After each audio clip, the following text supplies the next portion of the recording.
हाँ जी बच्चों, 7वीं कक्षा की सभी विद्यार्थियों का स्वागत है हिंदी की कक्षा में।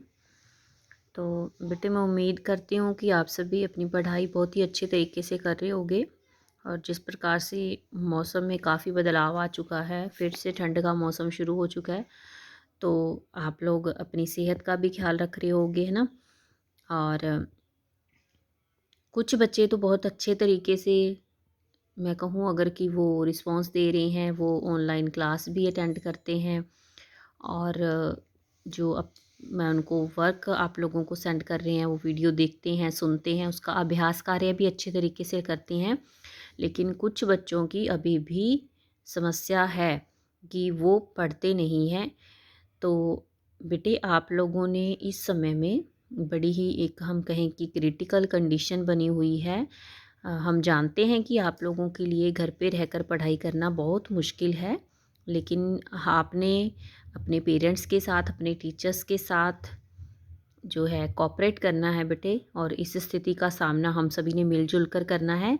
और साथ ही साथ हमने अपनी पढ़ाई का बिल्कुल नुकसान नहीं होने देना, ठीक है। तो ये तभी संभव है अगर आप हमारे साथ मिलजुल कर चलोगे। अगर आप लोग वीडियो देखोगे, अपने अध्यापकों की आवाज़ सुनोगे, है ना। अगर आप ऑनलाइन क्लास ज्वाइन करोगे, अपने बच्चों को बिल्कुल सामने देखकर प्रत्यक्ष रूप से, आपका मन जो है वो पढ़ाई की तरफ अपने आप आकर्षित होगा। तो इसलिए ऑनलाइन क्लास ज़रूर अटेंड करो बच्चों, क्योंकि आपकी असेसमेंट भी लगेगी इसके अनुसार, ठीक है। तो चलिए, हमने पिछले जो हैं पाठों में अवयव के कुछ भेद पढ़े हैं। आज हम इसका तीसरा भेद जो है वो पढ़ रहे हैं, वो है समुच्चय बोधक, ठीक है। तो सबसे पहले हम समुच्चय बोधक के लिए कुछ उदाहरण जो दिए गए हैं इनको पढ़ेंगे और देखेंगे कि हमें किस प्रकार के समुच्चय बोधक शब्द प्रयोग हुए मिलते हैं इन वाक्यों में। आकांक्षा और चीना चित्र बना रही हैं। अगर हम कहें आकांक्षा चीना चित्र बना रही हैं, तो हमारे पास क्या है, जहाँ हम व शब्द प्रयोग करें तो ये क्या है, हमारा वाक्य सही नहीं बनता, है ना। तो हम और शब्द जो है वो लगाकर क्या कर रहे हैं, इन दोनों शब्दों का आपस में संबंध इन शब्दों के साथ जोड़ रहे हैं, है ना। ये हमारे पास आकांक्षा है और चीना है, इन दोनों शब्दों का संबंध और के द्वारा इन शब्दों के साथ जोड़ रहे हैं। पीछे क्रिया है ना। और यहाँ पर हमारे पास ये क्या है, संज्ञा शब्द हैं, तो इनका संबंध अन्य शब्दों के साथ हमने जोड़ दिया। उसके बाद है उसने दूध एवं घी खरीदा। तो अब उसने क्या क्या खरीदा, दूध खरीदा और घी खरीदा है। तो इन शब्दों का, छोटे छोटे शब्दों का आपस में संबंध क्या है, एवं के द्वारा हमारे पास पता चल रहा है। आगे है उसने परिश्रम किया इसलिए उत्तीर्ण हो गया। अब यहाँ पर तो दो शब्दों को आपस में जोड़ रहे थे ना, ये यहाँ पर क्या आ गए, हमारे पास वाक्यांश आ गए, है ना। क्योंकि ये अपने आप में एक वाक्य है ना, उसने परिश्रम किया, छोटा उपवाक्य है। उत्तीर्ण हो गया, वह उत्तीर्ण हो गया, है ना।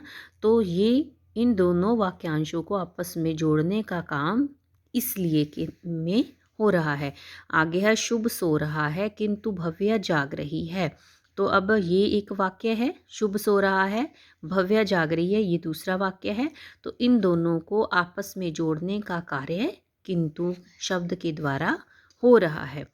तो हम दो वाक्यों को आपस में जोड़ने के लिए जिन शब्दों का प्रयोग करते हैं उन्हें हम क्या कहते हैं, समुच्चय बोधक अवयव। तो ये देखिए, ये इसकी परिभाषा है जिसको आपने याद करना है। और इन सभी अवयव के भेदों के जो प्रश्न हैं वो हम एक ही दिन करेंगे, और आप फिर उनको अपनी फेयर जो उत्तर पुस्तिका है आपकी उसमें लिखोगे, ठीक है। ये हैं आगे समुच्चय बोधक के भेद। तो हिंदी में समुच्चय बोधक दो प्रकार के होते हैं, समानाधिकरण समुच्चय बोधक और दूसरा है व्यधिकरण समुच्चय बोधक। जो समानाधिकरण समुच्चय बोधक है, जैसे कि इसके नाम से हमें पता चल रहा है, समान अधिकार, दो शब्दों से मिलकर बना है ये, समान प्लस अधिकार। तो समान जो है, अधिकार का अर्थ क्या है कि समान स्तर वाले, एक जैसे, जिनका लेवल एक जैसा है, ऐसे शब्दों, वाक्यांशों और उपवाक्यों को जोड़ने का काम करते हैं, वो समुच्चय बोधक समानाधिकरण में आते हैं। जैसे कि अजय और विजय खाना खा रहे हैं, मतलब जब दोनों खाना खा रहे हैं तो और शब्द लगाएंगे, है ना। वह बुद्धिमान है इसलिए सब उसका आदर करते हैं। तो बुद्धिमान है इसीलिए उसका आदर होता है, तो समान है दोनों। और इसमें ऐसे और, तथा, परंतु, किंतु, लेकिन, अतः, इसलिए या अन्यथा आदि इस प्रकार के शब्द जो हैं वो प्रयोग किए जाते हैं। उसके बाद दूसरा है व्यधिकरण समुच्चय बोधक। व्यधिकरण क्या होता है? एक से अधिक। व्यधिकरण मतलब अधिक, ज़्यादा हैं तो ज़्यादा अधिक वाक्यों को, उपवाक्यों को मुख्य वाक्य उपवाक्य से जोड़ने वाले अवयव को व्यधिकरण समुच्चय बोधक कहते हैं। जैसे सचिन पकड़ा गया क्योंकि उसने चोरी की थी। तो अब ये क्या है? दो उपवाक्य हैं, अलग अलग प्रकार के हैं। सचिन का पकड़ा जाना और चोरी करना अलग अलग उपवाक्य हैं। तो इन दोनों को जोड़ने का कार्य क्योंकि के द्वारा हुआ। मैं सोच रहा था कि आपके घर आऊँ। अब देखो ये एक समान नहीं है ना, दोनों अलग अलग प्रकार के वाक्य हैं, तो इनको जोड़ने का काम की के द्वारा हो रहा है। ठीक है, तो इस प्रकार से ये कुछ शब्द हैं जो व्यधिकरण समुच्चय बोधक में प्रयोग होते हैं। तो हमने अभी क्या पढ़ा कि समुच्चय बोधक शब्द कौन से हैं? जो दो शब्दों को, दो वाक्यांशों का या उपवाक्यों को आपस में जोड़ने का कार्य करते हैं। तो आपने इसका जो अभ्यास कार्य है उसको पूरा करना है, और जो पिछले पाठों का जो अभ्यास कार्य है वो भी आपने अगर पूरा नहीं किया तो उसे पूरा करना है, क्योंकि जल्दी हम आपकी जो पुस्तकें हैं, उत्तर पुस्तिकाएं हैं, वो चेक करने के लिए, जांच करने के लिए मंगवाएंगे। तो मिलते हैं अगली कक्षा में, तब तक के लिए खुश रहें।